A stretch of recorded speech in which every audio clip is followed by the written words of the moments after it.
Pernah kepikiran nggak? Apa yang terjadi kalau kita menggabungkan beberapa konsep fisika paling ekstrim yang ada? Ternyata jawabannya adalah sebuah ide untuk senjata. Sebuah senjata hipotetis yang jujur aja konsepnya ngeri banget. Yuk kita bedah bareng-bareng konsep senjata partikel kiamat ini. Oke, jadi alur bahasan kita bakal kayak gini. Kita mulai dari pertanyaan fisika yang jadi dasarnya, lalu kita dalami ilmu di baliknya. Dari situ kita lihat gimana konsep ini bisa jadi senjata, sampai ke skenario paling dahsyatnya dengan railgun. Terakhir, kita bakal lihat gimana dampaknya ke seluruh dunia. Oke, semuanya ini dimulai dari sebuah pertanyaan. Bukan sembarang pertanyaan ya, tapi sebuah teka-teki fisika yang kalau dijawab ternyata membuka pintu ke sebuah potensi yang sangat-sangat destruktif. Jadi, pertanyaannya simpel aja. Gimana jadinya kalau seberkas sinar partikel berenergi tinggi ditabrakin sama denyut elektromagnetik atau EMP yang super kuat? Kedengarannya kayak soal ujian fisika kan? Tapi jawabannya? Nah, disitulah semua potensi kehancurannya dimulai. Nah, untuk ngerti potensi kehancurannya, kita perlu kenalan dulu nih sama dua pemain utama dalam skenario ini, si EMP itu sendiri dan partikelnya. Yang pertama itu denyut elektromagnetik atau EMP. Coba bayangin ini bukan kayak mati listrik biasa, tapi kayak korsleting listrik skala satu negara. Sebuah gelombang energi yang nggak kelihatan tapi sanggup manggang semua alat elektronik di area yang luas banget.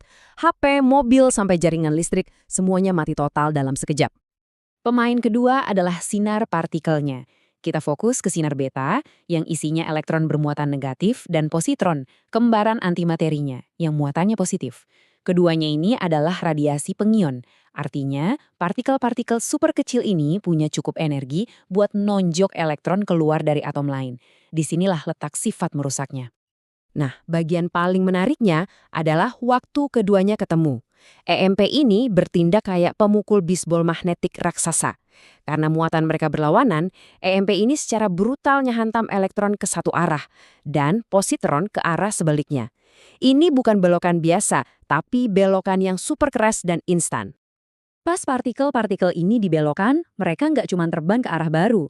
Mereka nabrakin molekul-molekul udara di sekitarnya dan malah menciptakan badai radiasi sekunder kayak sinar X. Jadi, IMP ini nggak cuma nyebarin partikel, tapi mengubah seberkas sinar jadi zona kehancuran radioaktif yang jauh lebih luas dari sebelumnya. Oke, fisikanya udah dapet kan? Kita punya pemukul magnetik raksasa dan bola partikel yang bisa disebar. Pertanyaan selanjutnya yang logis adalah, gimana caranya kita bikin ini jadi senjata?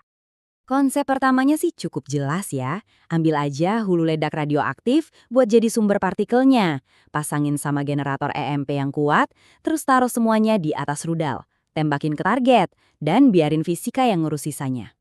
Tapi tunggu dulu, ini bukan fiksi ilmiah murni loh. Kita punya materi radioaktif, kita juga bisa bikin EMP.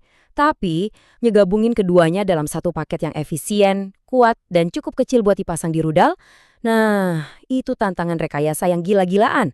Dan sejauh ini, masih di luar jangkauan teknologi kita. Tapi, gimana kalau kita nggak usah pakai rudal? Ternyata ada skenario lain yang lebih masuk akal secara ilmiah. Dan disinilah semuanya jadi jauh lebih mengerikan. Kita ngomongin soal railgun. Lupain deh roket sama bahan peledak. Di skenario ini hulu ledak radioaktifnya itu dijadiin proyektil yang ditembakkan dari railgun elektromagnetik. Railgun ini pakai gaya magnet yang luar biasa kuat buat melesatkan proyektil dengan kecepatan yang, nggak masuk akal buat senjata konvensional. Seberapa nggak masuk akal? Kita ngomongin kecepatan hipersonik. Lebih dari Mach 7, alias 7 kali kecepatan suara. Di kecepatan segitu, proyektilnya udah nggak butuh bahan peledak lagi. Energi kinetiknya aja, energi geraknya, udah cukup buat bikin target paling keras sekalipun jadi uap, cuma dari kekuatan tumbukan murni. Nah, ini poin kuncinya. Senjata ini bukan cuma bom, bukan cuma EMP. Ini adalah ancaman 3 lapis yang menghantam target secara bersamaan. Dampak kinetik, serangan elektronik, dan kontaminasi radiologis. Dan yang bikin ini jadi super ngeri adalah gimana ketiga efek ini saling menguatkan satu sama lain. Sinergi pertama, tumbukan hipersoniknya itu sendiri yang bikin proyektilnya menguap, berubah jadi awan partikel radioaktif. Ini cara paling efisien buat nyebarin material berbahaya ke area yang luas. Jadi, dampak fisiknya malah jadi mekanisme penyebaran yang sempurna.